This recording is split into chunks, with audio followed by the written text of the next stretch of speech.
I'm tempted to say something about that passage. Baptism now saves you, it says. If you want to find out what that means, come at 5 o'clock tonight. We are going through the book of Judges, and I want us to turn to that just now. And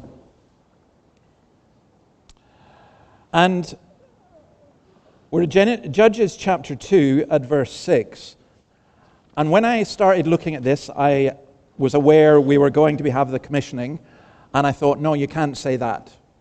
You'll have to do something else, do something out of 1 Timothy. But the more I looked at this, the more I thought it was very, very relevant to the Samoan church, to us here in Scots, and actually to all of you, to those who are not believers, to those who are watching online. In fact, it really scares me how relevant it is. I don't know how many of you have been to conferences on leadership. Have you noticed, by the way, that all the conferences are always on leadership? They're not on being servants. They might even say servant leaders, and it's always what a great leader you can be, and it's always some brilliant person who's head of a Fortune 100 company telling you their secrets. And I went to one, and I just thought, I attended it online, and I thought at the end of it, Judges is much better, telling us what leadership is. And I think this is why it's appropriate for us as we induct a new leader for the church. Now, what we look at in Judges is about a generational change. We have different generations here. I don't actually have the slides up here, so you guys are going to have to put them up. You can see that photograph there, that fine young family. That's 4 generations. You think how many generations come and generations come and go. I don't have any time for this Generation X and boomers and millennials and all that kind of stuff. I actually don't even know what it means. So I thought I'd go and find out. I thought this was really interesting. I wonder how many of you belong to this one. I'm not going to ask you to put your hands up, okay? The silent generation, that's 1922 to 1945. Well, I know some of you here and you don't really fit that description, but that's the silent generation. Then there's the baby boomers. That's me, born 1946 to 1964. I didn't realize I was a baby boomer, but apparently I am, and some of you are. Then there's Generation X, born 1965 to 1980. Then there's the millennials, or Generation Y, born early 1980s to mid-1990s. Then there's Generation Z, born mid-1990s to early 2010s. And then some of you are Generation Alpha, which is from then. And there's a big emphasis made on generations. What I love in going to different churches is when there are different generations. I really do not like splitting a church according to generations. Let's have youth church, let's have this church, let's have that church. I mean, imagine if we did let's have a baby boomers church. That's all the intelligent, sensible people before society went wrong. One of the things I loved about visiting the Samoan church is you have the different generations there, and your young people especially. I'm very fond of you guys. But generations, there is an aspect in which generations can forget. So if we read verses, you see up there, just in generations, I quite liked what Henry David Thoreau said, that each generation imagined itself to be more intelligent than the one that went before it, and wiser than the one that comes after it. But you see the 2 Bible verses there teach us the importance of generations and passing things on to generations. So let's read Judges chapter 2, verses 6 to 9. After Joshua had dismissed the Israelites, they went to take possession of the land, each to their own inheritance. The people served the Lord throughout the lifetime of Joshua and of the elders who outlived him and who had seen all the great things the Lord had done for Israel. Joshua, son of Nun, the servant of the Lord, died at the age of 110, and they buried him in the land of his inheritance at Timnath-Heres in the hill country of Ephraim, north of Mount Gash. Now you see how these people are described. They're a generation of those who had seen what the Lord had done. Joshua had lived a great life. He was a servant of the Lord, as verse 8 tells us. He died and was buried in the land of his inheritance. but now his generation has gone. The main battles had been won. All the people that were left had to do was remain faithful and complete the work. In Joshua 24, verses 19 and 20 and 23, Joshua warned the people that they wouldn't be able to do it. They had to fully commit themselves to the Lord. And he does it in a way that it's like a marriage renewal. Those of you who've been married for a while, maybe you've seen this. Maybe you've seen sometimes people, maybe they've gone through a rough patch and maybe they just want to renew their marriage vows. Well, that's kind of what happened towards the end of Joshua's life. You can see up there, if we go back, the photograph there, it was very moving for myself and Annabelle and others to be able to attend the burial of your former pastor, Setsu. I hope I pronounced the name right. Thank you, I'm rubbish at names. But I couldn't help but think of him when thinking about this, because there's a generation that goes, and then the next generation comes, and then the next generation comes. And in many ways, those of us who remain are the fruit of those who have gone before and been faithful. And notice what the Israelites did. They started off well. They went to take possession of the land, each to their own inheritance. But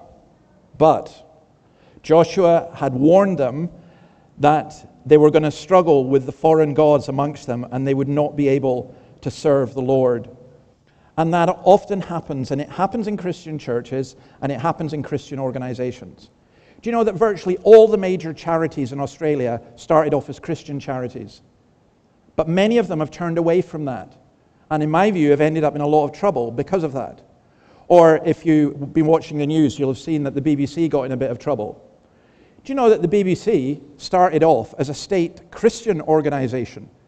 Its leader was a Scottish Presbyterian, the son of the man. So obviously it had a very good start, and then it's downhill from there. But the BBC, for example, didn't broadcast on a Sunday before 12:30. Why? So that people could go to church and not be distracted by the radio. That just seems amazing nowadays, doesn't it? But that was the case. The BBC has as its motto above the door, whatever. Well, what's that about? It's from Philippians, whatsoever is pure, whatsoever is lovely. Think on these things. Now, if the BBC had remained true to its roots, it wouldn't be in such trouble. And that's really what this section is suggesting to us. It's suggesting that there are those who've gone before who've been faithful, but it doesn't guarantee that the next generation will be. So let's read from verses 10 to 15. After that whole generation had been gathered to their ancestors, another generation grew up who knew neither the Lord nor what he had done for Israel. Then the Israelites did evil in the eyes of the Lord and served the Baals. They forsook the Lord, the God of their ancestors, who'd brought them out of Egypt. They followed and worshipped various gods of the peoples around them. They aroused the Lord's anger because they forsook him and served Baal and the Ashtoreths. In his anger against Israel, the Lord gave them into the hands of raiders who plundered them. He sold them into the hands of their enemies all around, whom they were no longer able to resist. Whenever Israel went out to fight, the hand of the Lord was against them to defeat them, just as he had sworn to them. They were in great distress. Now, this is a really, really significant passage, because it said they didn't know. They didn't know the Lord nor what he had done for Israel. But think about it. What didn't they know? Did they not know about coming out of Egypt? Of course they did. Did they not know about Pharaoh and the Red Sea and the crossing of the Jordan and the wards of Jericho falling? They did. They knew. But the point is, it wasn't central to their lives. It was a historic memory. It's like if you come from Samoa and you're of Samoan heritage, but you've never been to Samoa, you don't know Samoa. It's like there are people in Australia who claim Scottish heritage and they go on and on about how Scottish they are, and they've never been to Scotland. Okay? It's like I go to America and there are Americans who wear kilts and bagpipes and well, they play the bagpipes and they've seen Braveheart, so they think they understand Scotland. But they don't. They don't really know. And that's the point here, that people, they knew about what God had done, but they didn't know him. And here's an enormous danger. You can be brought up in a Christian church, a good Christian church, hear the word of God, but you yourself do not know. History is a great thing. It really is. We're defined by our history. And without a clear memory, we can forget who we are. I think in our current culture, with all this identity politics, one of the big problems that people have is that we forget who we are. And people just make up history. I mean, I read a book called Dark Emu. And it's hilarious as a comedy book. But as a history book, it's awful. It's just a guy making up stuff to fit the politics of this current age. And that's what people do. And that's why it's so important in the Christian church that we pass on to future generations what God has done. Why? Because look what it says these people did. They served the Baals. Now, Baal is just another word for Lord. And it was the Canaanite god. I don't have time. I wish I did have time, but I don't have time. We have lots of archaeological evidence from Canaan about the pre-Israelite Canaanite gods. And just to help you understand it, they had male and female gods, they had sacrificial vessels, they had sacrificial animals, they had miniature altars, and they were seen as powerful symbols. You would go into a home and there would be a god there. You would be expected to bow down before it. They saw spiritual powers behind the changing seasons. There was climate change in Canaan at this time. Well, what was causing the climate to change? It must be the powers. So we have to bow down before the powers. We need to control the powers. They, in effect, worship nature. These, remember, were also experienced people in the land. They knew how to farm the land. The Israelites had had manna from heaven for 40 years. They didn't need to farm. And now there's a whole bunch of them who suddenly have to farm. And so what they thought, and you can kind of understand it a bit, they thought, well, yeah, we serve the Lord, but let's take something from the followers of Baal. Let's learn their practices. Let's sacrifice to their gods, because they're the ones who are producing the food, and they must know. What harm can it do? Well, we are told the harm, that they did evil in God's eyes. I mean, that's an astonishing statement. We think evil is killing somebody or stealing or pornography. But no. What evil is to decide to go your own way. In other words, you can be brought up in a church, you can have a Christian heritage, but you just go your own way anyway, and what you're doing is as evil as if you're going out and murdering somebody. That's what's being said here. It's why having Frank Sinatra's I Did It My Way at a funeral, and it's still the number one song that's sung at funerals, it's so perverse. You should never boast about doing it your way, because your way is rubbish. But our society is so founded on that.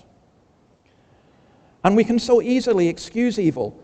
We in Judges 17 and verse 6, and also at the end you get this phrase, in those days Israel had no king. Everyone did as they saw fit. They served Baals, they served other lords. Instead of destroying the Baals, they ended up worshiping them. And here's the thing, it happened in a generation.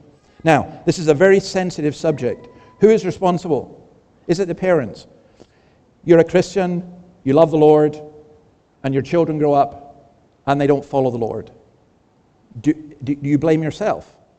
Well, very quickly we want to say no. But actually, don't be so quick to say no. But don't be so quick to say yes. Like many things in the Bible and in real life, it's much more complex than that.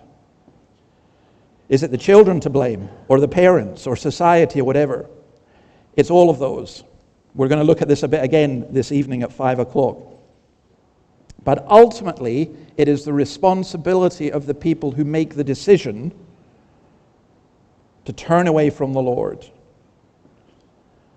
You know, we live in a culture where we always want to blame somebody else. We can't help it. It's my genes, I guess some people might say. It was the way I was brought up. It's my culture. I remember a man being accused of something and he said, it's just the way our culture does it. No, what you did was wrong and evil, and you can't blame your culture for that. Joshua had said to the people, choose this day who you will serve. And I want to say this, apostasy is a choice. It is to choose evil over good. It's to forsake the Lord for someone else or for something else. Apostasy is the renunciation of something that you once professed to believe. Apostates are self-made. They are not the victim of other people's choices, although other people's choices affect them. And I can think of so many examples of this, heartbreaking examples, personal examples. I can think of a pastor who's drifted away into immorality, or an elder.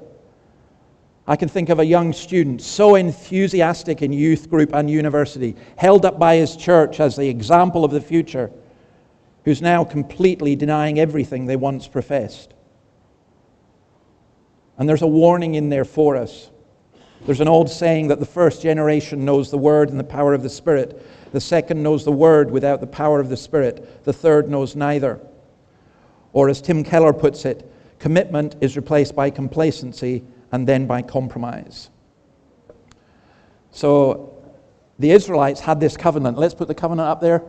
You'll see it very basically. Hear, O Israel, the Lord our God, the Lord is one. Love the Lord your God with all your heart, with all your soul, with all your strength. You know that, by the way, that Jesus repeats this as the main commandment. These commandments that I give you today are to be on your hearts. Impress them on your children. Talk about them when you sit at home and when you walk along the road, when you lie down and when you get up. Tie them as symbols on your hands. Bind them on your foreheads. Write them on the doorframes of your houses and on your gates. Well, that's what the Passover did. That's what communion does. That's what a wedding anniversary does. It reminds you of the commitment that you have made. And in Joshua's case, it wasn't just the parents who had the responsibility. It was the leaders of the church and the leaders of the nation. And one of the most important things that Ezra will do is remind God's covenant people of who God is and what His covenant promises are and what He requires us to do. And that's the responsibility of parents. It's why, by the way, I would say to anyone who gets married and has children who's a Christian, whatever you do, do not take your children to a church that does not teach the Word of God. That, to me, is like taking them to a restaurant that feeds them poison. Why would you do that? Because you really need all the help that you can get bringing up children in this world. And what's been spoken of in this covenant is this question of wholehearted discipleship.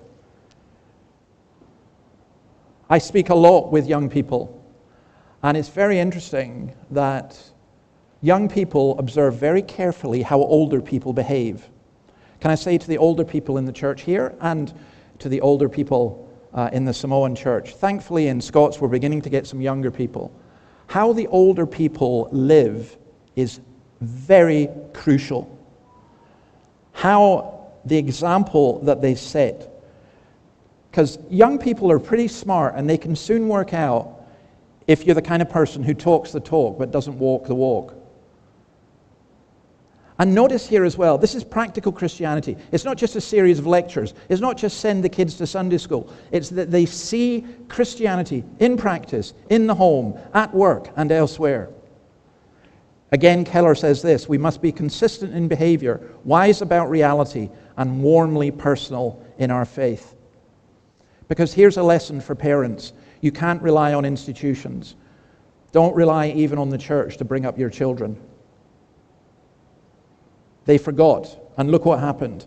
They aroused the Lord's great anger. Now, I've said, I don't want to say too much about this, just simply to point out that God's anger is not the opposite of love. It can be the result of love. Literally, the translation here, and it seems ridiculous, it seems laughable to us. Literally, the translation is, the Lord's nose became hot against Israel.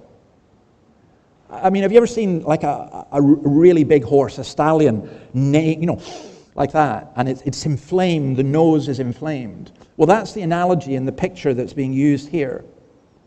Now, God's anger is never temper, it's never capricious, and it's expressed in measured form. But here's the thing that you need to know, and you need to understand this, and I'm really serious about this. When you start mucking around with God's word, you run the danger of arousing the anger of God. That's why we're told to fear the Lord, not human beings. We have to say what God says, not what we think other people want to hear.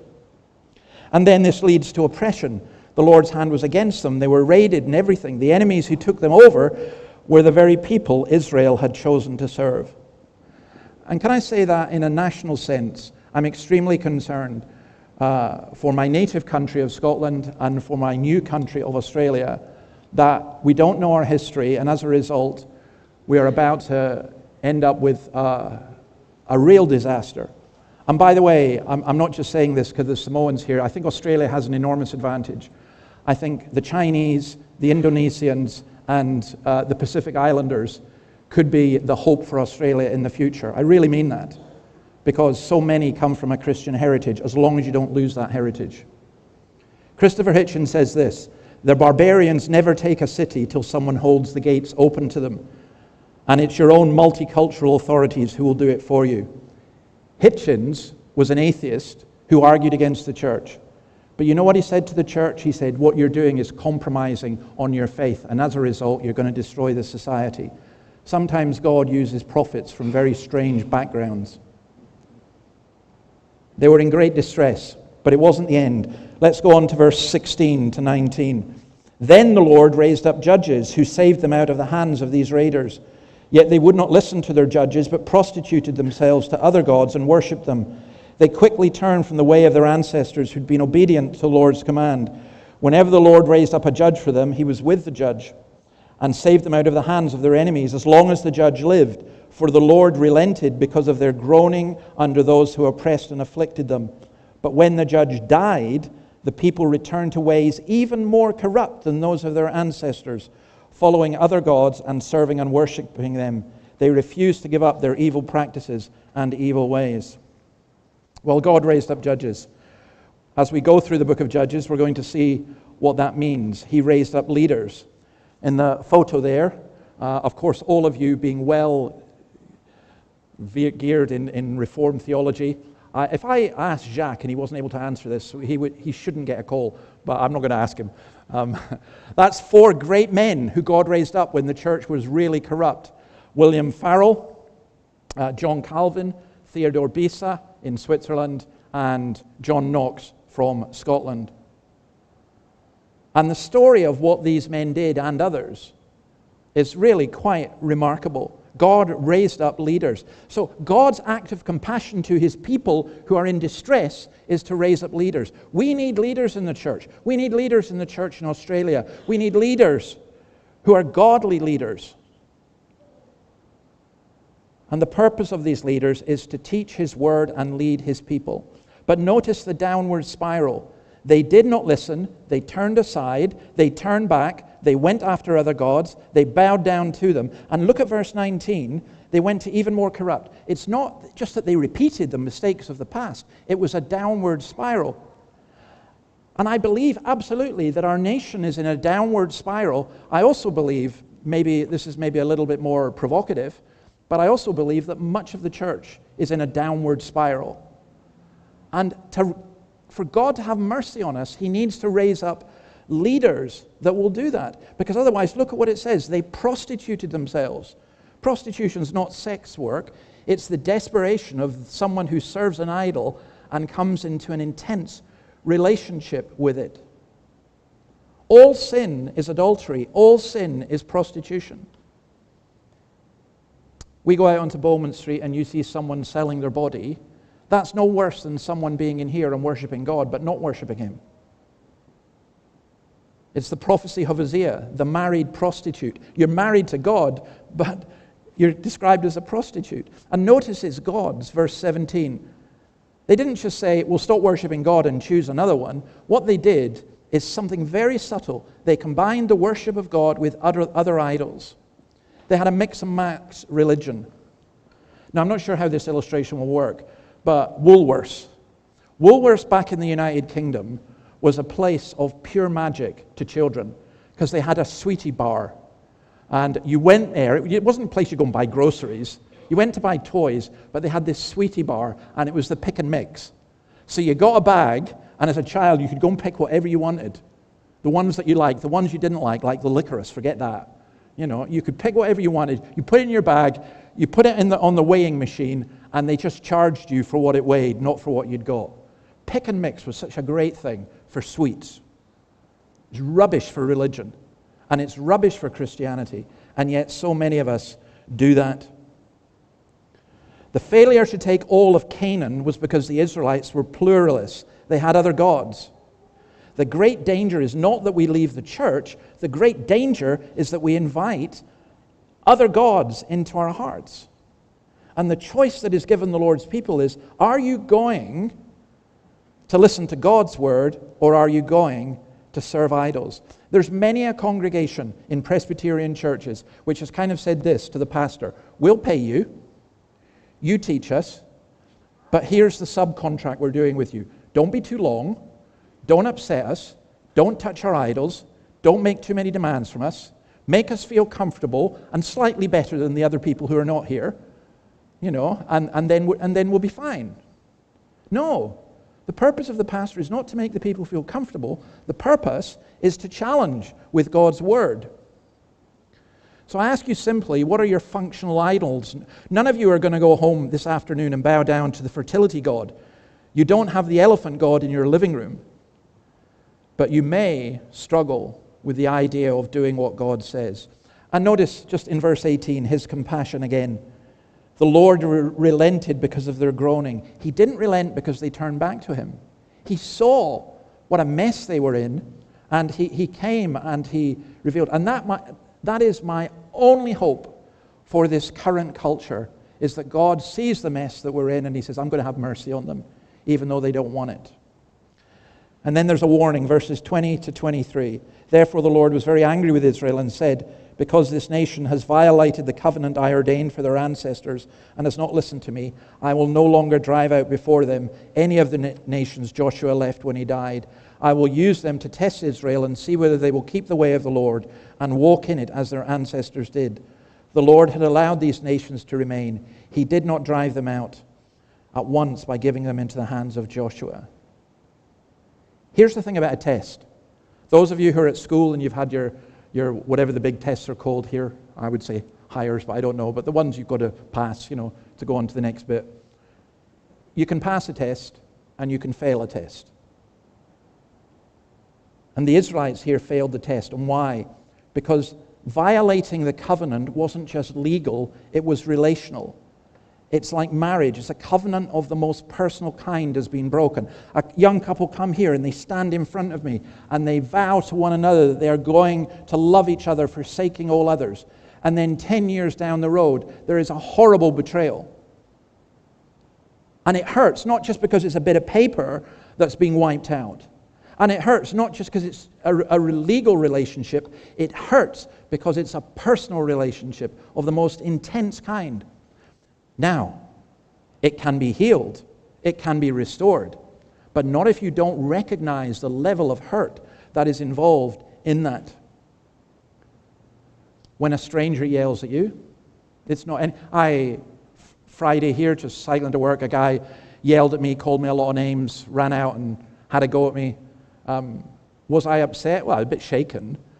The guy didn't know me. I didn't know him. I couldn't care.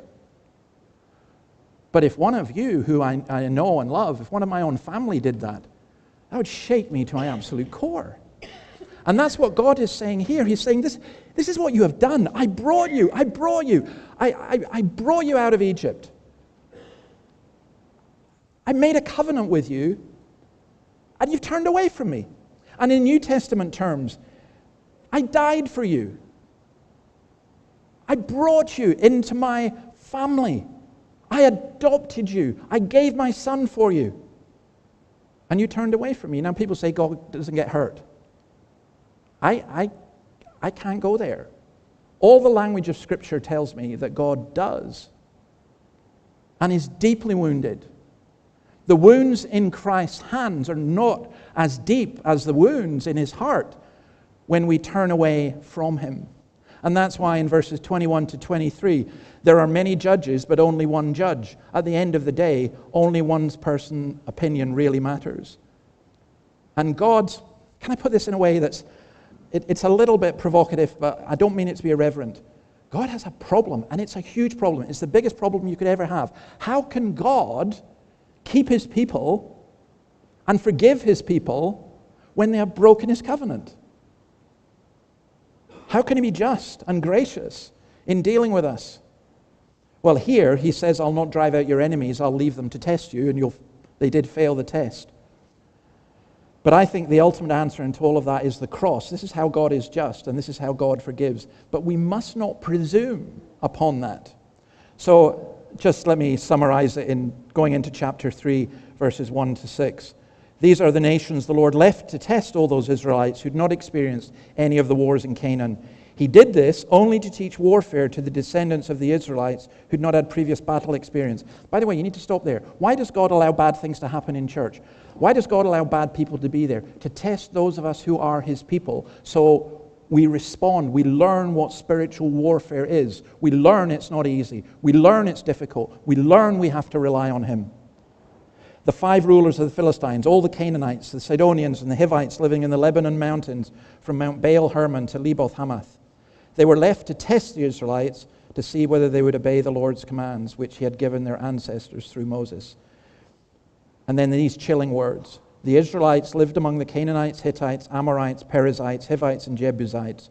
They took their daughters in marriage and gave their own daughters to their sons and served their gods. They lived among the nations, and they became like the nations. They intermarried among them. Now, I have to say this. It's very, you need to be really careful how you look at this. This is not about interracial marriage. I'm shocked that there are some Christians in the United States who are beginning to follow a man called Nick Fuentes, who is a fascist, a genuine fascist, who denies the Holocaust and praises Hitler, and there are Christians saying, oh, well, he's against cancel culture. That's absolute evil. The problem, and they're against interracial marriage and everything. That's not what this is about. It's not interracial marriage. It's marriage out with the covenant. Rahab the prostitute was a Canaanite who came to the Lord and helped save Israel. Boaz married Ruth the Moabitess. The problem here is conforming to the world. The first judge, as we'll see the next time we look at this in a couple of weeks, Othniel, married Achsah, the daughter of Caleb. The last judge in this book, Samson, married a Philistine woman. Solomon married many foreign women. Paul warns about this in 2 Corinthians. Do not be unequally yoked with unbelievers, for what partnership has righteousness with darkness? With lawlessness, rather. Or what fellowship has light with darkness? What accord has Christ with Belial or Baal? Or what portion does a believer share with an unbeliever? Look, we live in this world. We are to be kind to unbelievers. We want to bring unbelievers to know Christ. If you're an unbeliever and you're here, we're not saying, hey, we don't want anything to do with you. We want everything to do with you. But we want you to come to know Christ. And so I just summarize all of this. What Ezra is being commissioned to do is so important. When, can I say this perhaps, maybe telling tales out of school, when I first met all our Samoan brothers and sisters, you were a wee bit suspicious of me because I was coming from the presbytery. And at that time, the presbytery was not your number one love. Will I put it that way?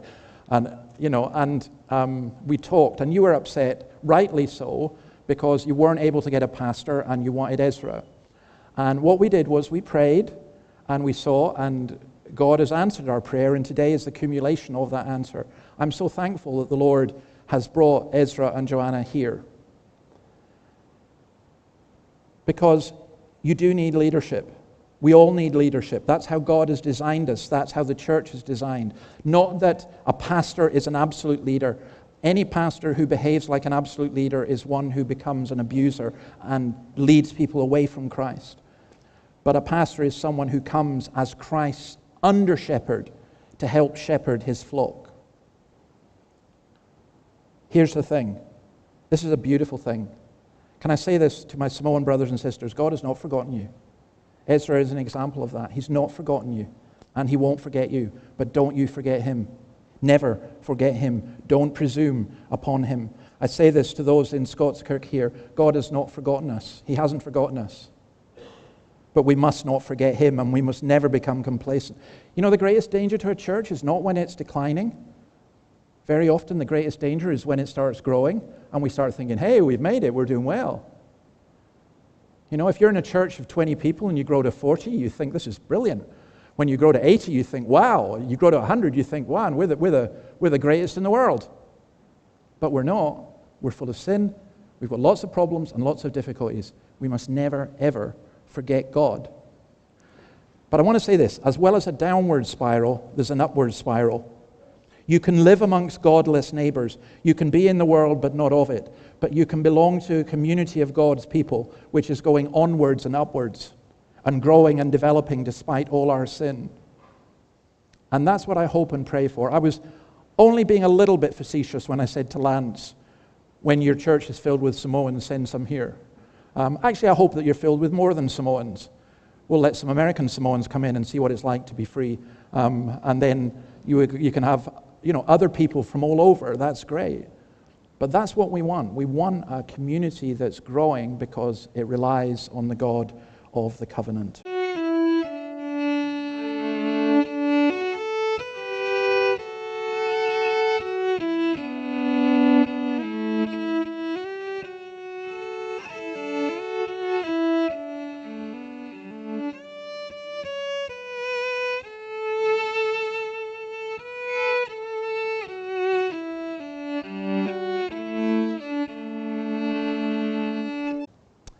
May the Lord bless his word to us.